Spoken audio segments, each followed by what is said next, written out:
Halo, selamat sore sedulur Ruang Hijau. Dimanapun Anda berada, jumpa lagi dengan saya Badrun di channel Ruang Hijau. Dulur, bagaimana kabarnya? Semoga dulur-dulur pertanian dan peternakan semuanya dalam keadaan sehat walafiat, dimudahkan rezekinya. Dulur semuanya, kita akan melanjutkan daily vlog Ruang Hijau yang kemarin sudah kita rekam beberapa kali ketika kita ke bank pakan kita, ke lokasi dimana kita menanam bank pakan kita gitu.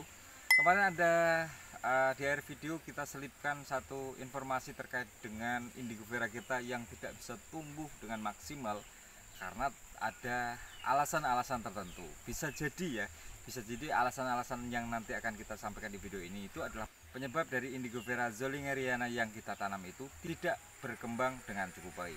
Oke, kita langsung ke lokasi di mana indigo vera itu kita tanam.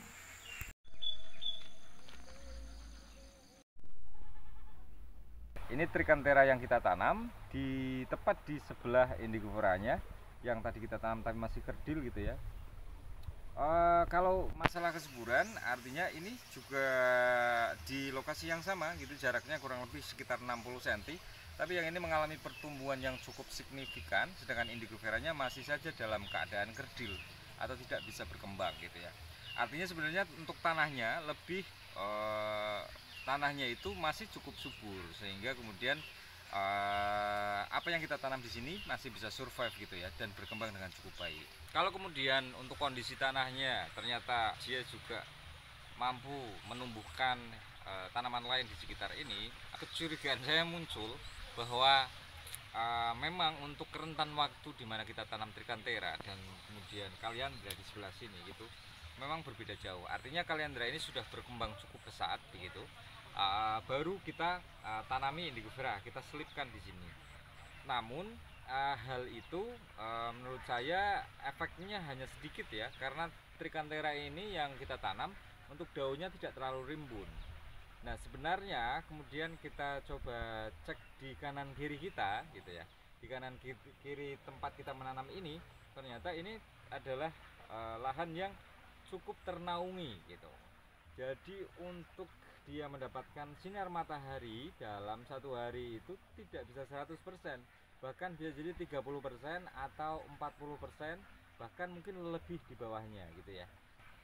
Artinya dia tidak terpapar sinar matahari benar-benar sehingga kemudian dia mengalami kurangnya pertumbuhan. Untuk indigo vera sendiri harusnya dia mendapatkan sinar matahari minimal itu 50%. Itu dia masih cukup produktif, tapi produktivitasnya akan kalah dengan indigo vera yang kemudian ditanam di lahan yang mendapatkan 100% sinar matahari.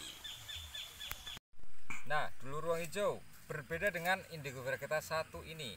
Jadi untuk indigo vera kita satu ini cukup ternaungi, tapi dia masih mendapatkan sinar matahari 70-an% lah, 60-70% ya.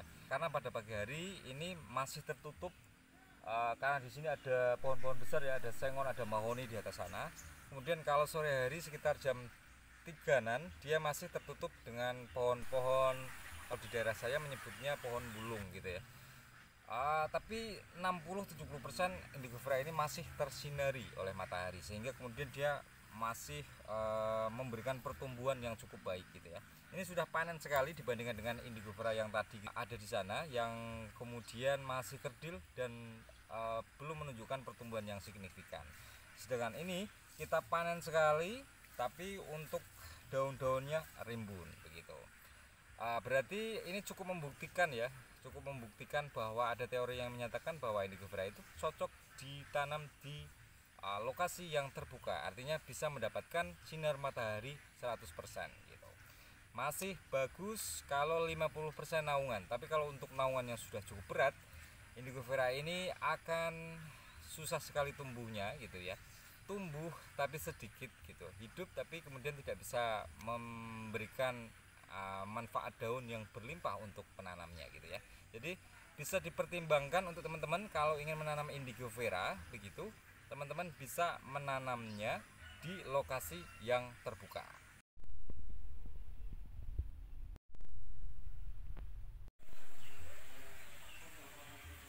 Dulur Ruang Hijau, itu informasi yang saya sampaikan pada sore hari ini, semoga bermanfaat. Jangan lupa like dan subscribe, juga share apabila dulur semua memandang bahwa video yang kita buat sore ini bermanfaat gitu ya. Jangan lupa tetap menanam bawang pakan, tetap semangat, maju terus dunia peternakan dan pertanian Indonesia.